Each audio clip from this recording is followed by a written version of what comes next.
भगवद गीता अध्याय 2 श्लोक 52 और 53 में भगवान श्री कृष्ण अर्जुन को कहते हैं, जिस काल में तेरी बुद्धि मोह रूप दलदल को भली भांति पार कर जाएगी, उस समय तू सुने हुए और सुनने में आने वाले इस लोक और परलोक संबंधी सभी भोगों से वैराग्य को प्राप्त हो जाएगा।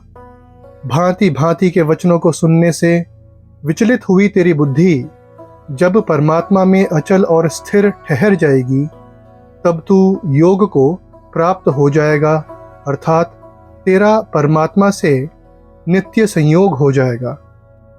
भगवद गीता के ये श्लोक आध्यात्मिक, मानसिक और व्यावसायिक आयामों में व्यापक प्रभावों के साथ आवश्यक ज्ञान समाहित करते हैं। ये वचन हमें मोह के दलदल से आत्म साक्षात्कार की चोटी तक ले जाते हैं, जीवन में संतुलन और स्पष्टता की आधुनिक खोज के साथ गूंजने वाली अंतर्दृष्टि प्रदान करते हैं। इन श्लोकों के केंद्र में आध्यात्मिक अतिक्रमण का विषय है।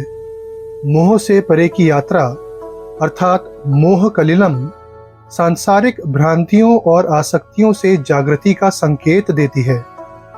ये अतिक्रमण सांसारिक ज्ञान के प्रति उदासीनता की भावना विकसित करता है और आध्यात्मिक ज्ञान की ओर ध्यान केंद्रित करता है। ऐसी उदासीनता अज्ञान नहीं, अपितु एक उच्चतर चेतना की अवस्था है, जहां सांसारिक ज्ञान आत्मा पर अपनी पकड़ खो देता है।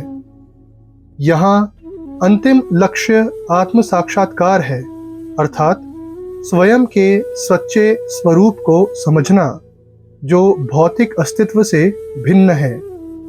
ये साक्षात्कार विभिन्न आध्यात्मिक परंपराओं के मूल सिद्धांतों के अनुरूप है, जो आत्मा की शाश्वत अपरिवर्तनीय प्रकृति पर बल देता है। भौतिक रूप से ये वचन अनासक्ति पर बल देते हैं।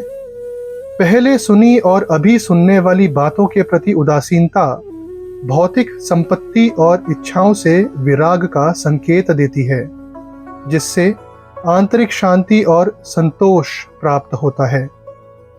भौतिक उपलब्धि पर आध्यात्मिक विकास को प्राथमिकता देना सच्चे पूर्णता की ओर एक मार्ग बन जाता है, जो अक्सर हमारे सामाजिक कथानक में हावी सफलता के पारंपरिक मापदंडों को चुनौती देता है।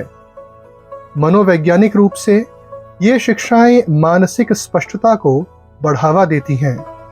मानसिक भ्रम को पार करने से एक स्थिर और संयत बुद्धि का निर्माण होता है, जो बाहरी मतभेदों या आंतरिक संशयों से विचलित नहीं होती। आज की तेज रफ्तार और सूचना भरी दुनिया में, जहां मानसिक शांति अक्सर अतिरिक्त उत्तेजना से बाधित होती है, ये मानसिक स्थिरता अत्यंत महत्वपूर्ण है। आंतरिक जागरूकता पर ध्यान केंद्रित करने से अंतर्दृष्टि और आत्म जागरूकता बढ़ती है, जो मानसिक कल्याण के लिए अनिवार्य है। भगवद गीता के द्वितीय अध्याय के श्लोक 52 और 53 के संदर्भ में व्यावसायिक जीवन में इन शिक्षाओं को अपनाना विवेकपूर्ण निर्णय लेने और एकाग्रता में सुधार लाने की कुंजी है। व्यावसायिक परिस्थितियों में कर्म के प्रति अनासक्त भाव और कर्तव्य परायणता में दृढ़ता एक अमूल्य क्षमता के रूप में उभरती है। ये नैतिकता और ईमानदारी को प्रोत्साहित करते हुए कार्यों के सार पर लक्ष्य केंद्रित करता है, न कि केवल उनके परिणामों पर।